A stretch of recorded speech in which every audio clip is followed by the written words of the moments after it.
नमस्कार प्यारे बच्चों, आज हम सूरदास के पद पाठ का सरलार्थ करेंगे। तो बालक श्री कृष्ण गोपियों का माखन चुराकर खा लेते हैं, तो वे गोपियां मैया यशोदा से श्री कृष्ण की शिकायत करती हैं। मैया यशोदा श्री कृष्ण से इस बारे में प्रश्न पूछती हैं, तो श्री कृष्ण जवाब देते हैं, मैया मोरी मैं नहीं माखन खायो। मेरी माँ मैंने मक्खन नहीं खाया। भोर भय गैयन के पाछे मधुवन मोहि पठायो। श्री कृष्ण जी कहते हैं, सुबह होते ही तुमने मुझे गायों के पीछे मधुवन में भेज दिया था, गायों को चराने के लिए। मधुवन ब्रिज क्षेत्र का वन है। इसका नाम मधुवन इसलिए पड़ा क्योंकि इस वन में कोयल और अन्य पक्षियों की मीठी आवाजें गूंजती रहती थी। आगे श्री कृष्ण कहते हैं, चार पहर बंसीवट भटक्यो, कि मैं चार पहर तक बंसीवट, बरगद का वह पेड़ जिसके नीचे श्री कृष्ण बांसुरी बजाते थे, उसे बंसीवट कहा गया है।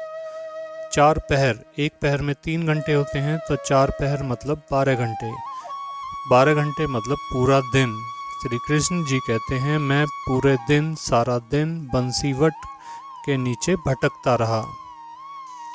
सांझ परे घर आयो, और सांझ को, शाम को ही मैं घर आया। आगे वे कहते हैं, मैं बालक बहियन को छोटो, मेरी बाहें तो छोटी हैं, छीको के ही विध पायो, मैं छीके तक कैसे पहुंच सकता हूँ। छीका रस्सी से बना हुआ एक जाल सा होता है जिसकी आकृति टोकरी की तरह होती है। उसमें हम खाने पीने की वस्तुओं को रखकर ऊपर टांग देते हैं। तो श्री कृष्ण जी कहते हैं, मेरी बाहें तो छोटी हैं, मैं छीके तक कैसे पहुंच सकता हूँ। ग्वाल बाल सब बैर परे हैं। आगे श्री कृष्ण कहते हैं, ग्वालों के सभी बच्चे मेरे दुश्मन बने हुए हैं। बरबस मुख लपटायो, उन्होंने जबरदस्ती मेरे मुख पर मक्खन लगा दिया है, मेरे मुंह पर उन्होंने मक्खन लगा दिया है। तू जननी मन की अति भोरी, हे माँ तू बहुत भोली है। इनके कहे पति आयो, जो तू इनकी बातों में आ जाती है। यह ले अपनी लकुटी कमरिया, लकुटी मतलब लाठी, कमरिया मतलब कंबल। श्री कृष्ण जी कहते हैं, माँ यह ले अपनी लाठी और कंबल, बहुत ही नाच नचायो, तुमने मुझे बहुत नाच नचवाया है, मुझे बहुत परेशान किया है। सूरदास तब बिहसी यशोदा, सूरदास जी कहते हैं, यह सब सुनकर मैया यशोदा हंसने लगी। ले उर कंठ लगायो, और उन्होंने कृष्ण जी को उठाकर अपने गले और छाती से लगा लिया। आगे है, मैया कबही बढ़ेगी चोटी। श्री कृष्ण कहते हैं कि माँ मेरी चोटी कब बढ़ेगी।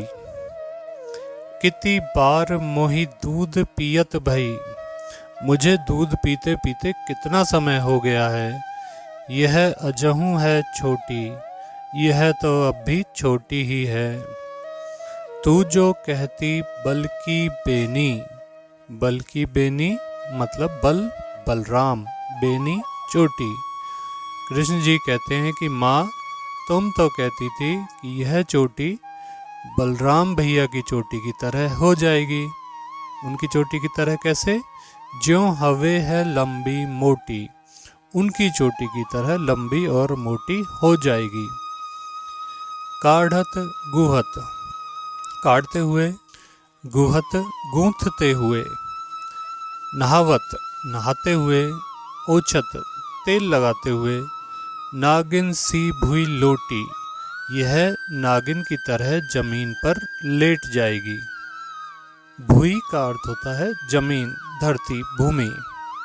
आगे श्री कृष्ण कहते हैं, काचो दूध पियावत पची पची, माँ तू मुझे बार बार कच्चा दूध पिलाती है, देती न माखन रोटी, मुझे खाने को मक्खन और रोटी नहीं देती। सूरज चिरजीवो दो भैया, हरी हलधर की जोटी। अंत में सूरदास जी कहते हैं कि कृष्ण और बलराम की अनुपम जोड़ी, जोटी का अर्थ होता है जोड़ी, उनकी यह जोड़ी सदा बनी रहे। तो ये इस पाठ का सरलार्थ था। उम्मीद है वीडियो आपको पसंद आई होगी। इस वीडियो को अन्य विद्यार्थियों के साथ भी जरूर शेयर करें। धन्यवाद।